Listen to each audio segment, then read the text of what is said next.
Hi, my cuties. Welcome back, and I am going to be reading the first few chapters of Rick Riordan's Percy Jackson and the Olympians, Book 1, The Lightning Thief. I hope you enjoy.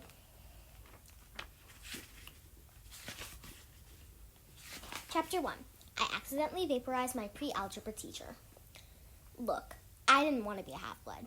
If you're reading this because you think you might be one, my advice is close this book right now.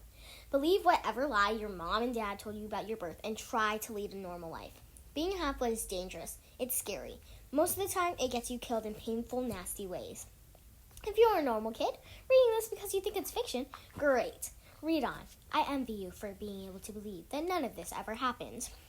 But if you recognize yourself in these pages, if you feel something stirring inside, stop reading immediately. You might be one of us. And once you know that, it's only a matter of time before they sense it too. And they'll come for you. Don't say I didn't warn you. My name is Percy Jackson. I'm 12 years old. Until a few months ago, I was a boarding student in Yancey Academy, a private school for troubled kids in upstate New York. Am I a troubled kid? Yeah, you could say that. I could start at any point in my short, miserable life to prove it. But things really started going bad last May, when our 6th grade class took a field trip to Manhattan. 28 mental case kids and 2 teachers on a yellow school bus, heading to the Metropolitan Museum of Art to look at ancient Greek and Roman stuff. I know, it sounds like torture. Most Yancey field trips were. But Mr. Bruner, our Latin teacher, was leading this trip, so I had hopes. Mr. Bruner was this middle-aged guy in a motorized wheelchair. He had thinning hair and a scruffy beard and a frayed tweed jacket, which always smelled like coffee. You wouldn't think he'd be cool, but he told stories and jokes and let us play games in class. He also had this collection of Roman armor and weapons, so he was the only teacher whose class didn't put me to sleep. I hoped the trip would be okay. At least, I hoped that for once I wouldn't get in trouble. Boy, was I wrong. See, bad things happen to me on field trips. Like at my 5th grade school, when we went to the Saratoga battlefield, I had this accident with a Revolutionary War cannon. I wasn't aiming for the school bus, but of course, I got expelled anyway.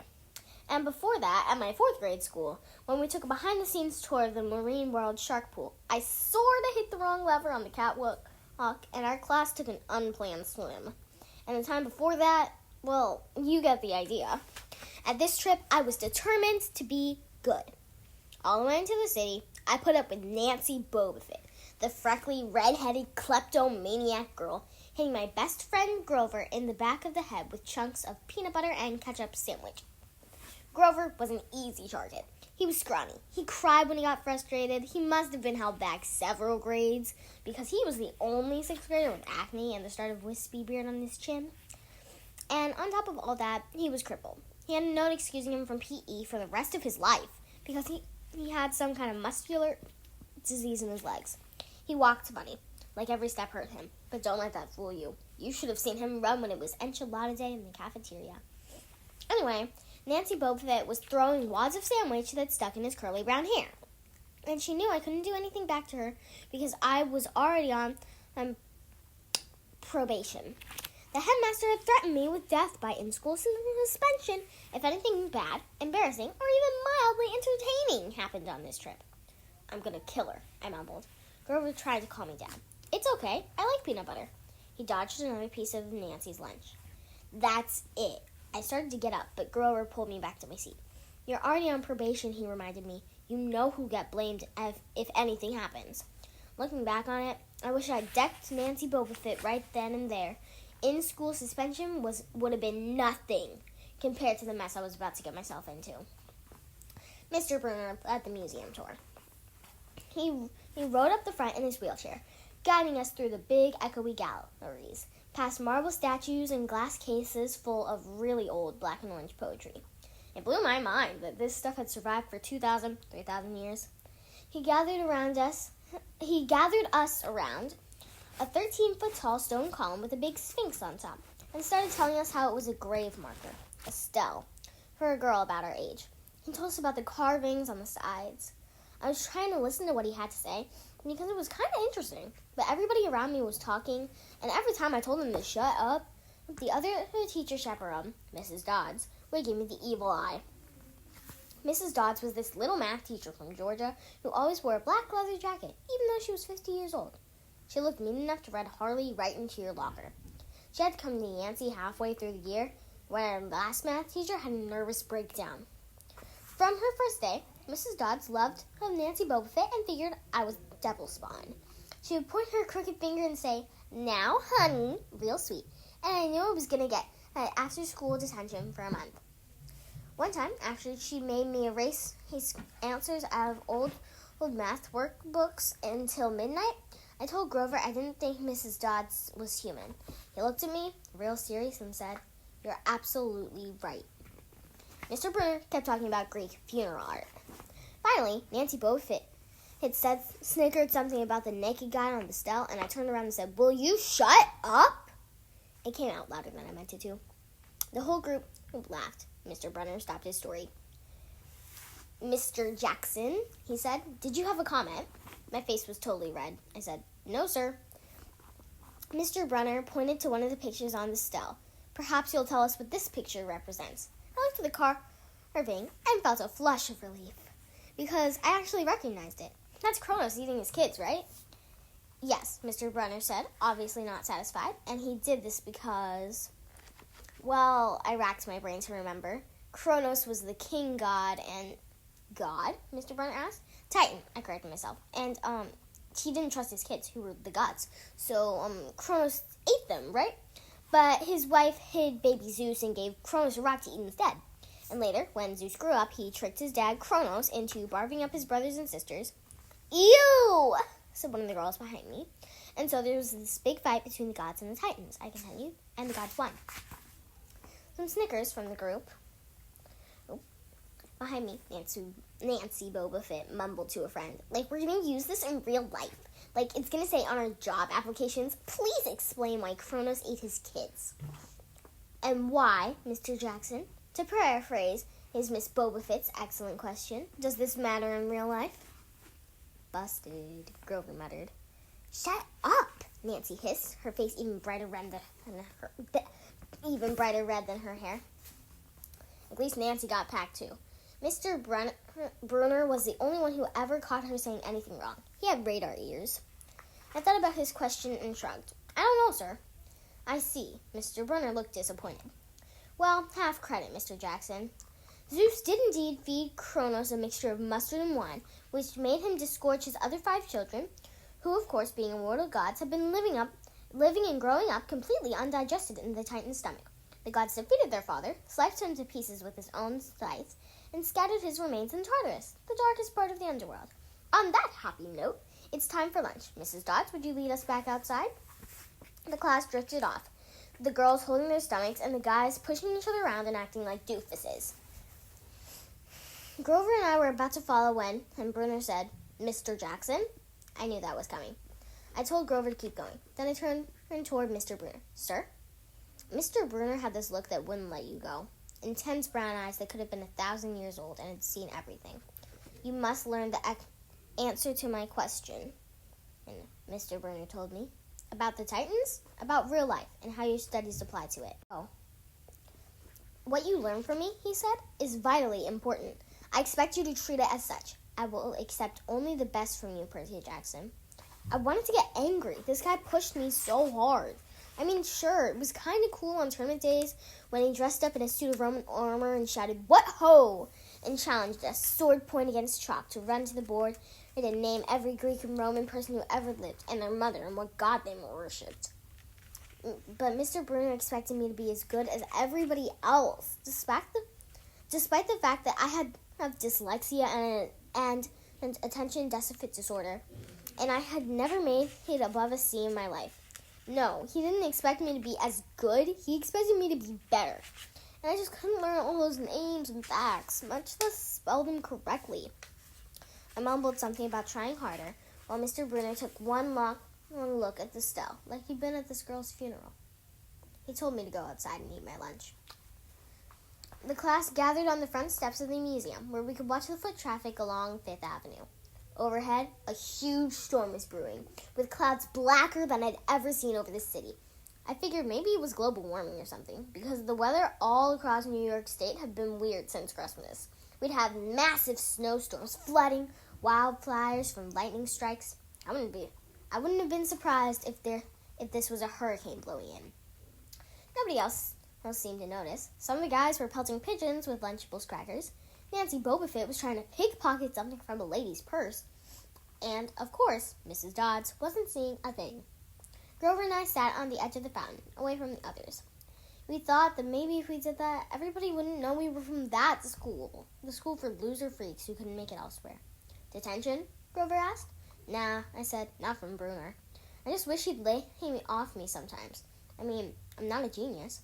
Grover didn't say anything for a while. Then, when he thought he was going to make some deep philosophical comment to make me feel better, he said, "Can I have your apple?" I didn't have much of an appetite, so I let him take it. I watched the stream of cabs going down Fifth Avenue and thought about my mom's apartment, only a little ways uptown from where we sat. I hadn't seen her since Christmas. I wanted so bad to jump in a taxi and head home. She'd hug me and she'd be glad to see me, but she'd be disappointed too. She'd send me right back to Yancey, remind me that I had to try harder, and even if this was my sixth school in 6 years and I was probably going to get kicked out again, I wouldn't be able to stand that sad look she'd give me. Mr. Bruner parked his wheelchair at the base of a handicap ramp. He ate celery while he read a paperback novel. A red umbrella stuck up from the back of his chair, making it look like a motorized cafe table. I was about to unwrap my sandwich when Nancy Bobofit appeared in front of me with her ugly friends. I guess she'd gotten tired of stealing from tourists and dropped her half-eaten lunch in Grover's lap. "Oops," she grinned at me with her crooked teeth. Her freckles were orange, as if somebody had spray-painted her face with liquid Cheetos. I tried to stay cool. The school counselor told me a million times, "Count to 10, get control of your temper." But I was so mad, my mind went blank. A wave roared in my ears. I don't remember touching her, but the next thing I knew, Nancy was sitting on her butt in the fountain screaming, "Percy pushed me!" Mrs. Dodds materialized next to us. Some of the other kids were whispering, "Did you see the water? Like it grabbed her." I didn't know what they were talking about. All I knew was that I was in trouble again. Soon as Mrs. Dodds was sure poor little Nancy was okay, promising to get her a new shirt at the museum gift shop, etc., etc., Mrs. Dodds turned on me. There was a triumphant fire in her eyes, as if I'd done something she'd been waiting for all semester. "Now, honey." "I know," I grumbled. "A month erasing workbooks." That wasn't the right thing to say. "Come with me," Mrs. Dodds said. "Wait," Grover yelped. "It was me. I pushed her." I stared at him, stunned. I can't believe he was trying to cover for me. Mrs. Dodds scared Grover to death. She glared at him so hard his whiskery chin trembled. "I don't think so, Mr. Underwood," she said. "But you will stay here." Grover looked at me desperately. "It's okay, man," I told him. "Thanks for trying." "Honey!" Mrs. Dodds barked at me. "Now!" Nancy Bobofit smirked. I gave her my deluxe "I'll kill you later" stare. Then I turned to face Mrs. Dodds, but she wasn't there. She was standing at the museum entrance, way at the top of the steps, gesturing patiently at me to come on. How did she get there so fast? I have moments like that a lot, when my brain falls asleep or something. And the next thing I know, I've missed something, as if a puzzle piece fell out of the universe and left me staring at the blank place behind it. The school counselor told me this was part of the ADHD, my brain misinterpreting things. I wasn't so sure. I went up then after Mrs. Dodds. Halfway up the steps, I glanced between Bruner and Grover. Halfway up the steps, I glanced back at Grover. He was looking pale, cutting his eyes between me and Mr. Bruner, like he wanted Mr. Bruner to notice what was going on. But Mr. Bruner was absorbed in his novel. I looked back up. Mrs. Dodds had disappeared again. She was now inside the building, at the end of the entrance hall. Okay, I thought, she's going to make me buy a new shirt for Nancy at the gift shop. But apparently, that wasn't the plan. I followed her deeper into the museum. When I finally caught up to her, we were back in the Greek and Roman section. Except for us, the gallery was empty. Mrs. Dodds stood with her arms crossed in front of a big marble frieze of the Greek gods. She was making this weird noise in her throat, like growling. Even without the noise, I would have been nervous. It's weird being alone with a teacher, especially Mrs. Dodds. Something about the way she looked at the frieze, as if she wanted to pulverize it. "You've been giving us problems, honey," she said. I did the same thing. I said, "Yes, ma'am." She tugged on the cuffs of her leather jacket. "Did you really think you would get away with it?" The look in her eyes was beyond mad. It was evil. I said, "Oh, she's a teacher," I thought nervously. "It's not like she's going to hurt me." I said, I'll try harder, ma'am." Thunder shook the building. "We are not fools, Percy Jackson," Mrs. Dodds said. "It was only a matter of time before we found you out. Confess, and you will suffer less pain."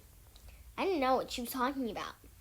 All I could think of was that the teachers must have found the illegal stash of candy I'd been selling out of my dorm room. Or maybe they realized I got my essay on Tom Sawyer from the internet without even reading the book. And now they were going to take away my grade. Or worse, they were going to make me read the book. "Well?" she demanded. "Ma'am, I don't." "Your time is up," she hissed. Then the weirdest thing happened. Her eyes began to glow like barbecue coals. Her fingers stretched, turning into talons. Her jacket melted into large, leathery wings. She wasn't human. She was a shriveled hag with bat wings and claws and a mouth full of yellow fangs. And she was about to slice me to ribbons. Then things got even stranger. Mr. Bruner, who'd been out front of the museum a minute before, wheeled his chair into the doorway of the gallery, holding a pen in his hand. "What ho, Percy!" he shouted, and tossed the pen through the air. Mrs. Dodds lunged at me. With a yelp, I dodged and felt talons slash the air next to my ear. I snatched the ballpoint pen out of the air, but when it hit my hand, it wasn't a pen anymore. It was a sword, Mr. Bruner's bronze sword, which he always used on tournament day. Mrs. Dodds spun toward me with a murderous look in her eyes. My knees were jelly. My hands were shaking so bad I almost dropped the sword. She snarled, "Die, honey!" And she flew straight at me. Absolute terror ran through my body.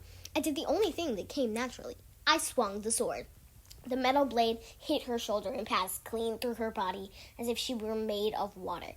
Hiss!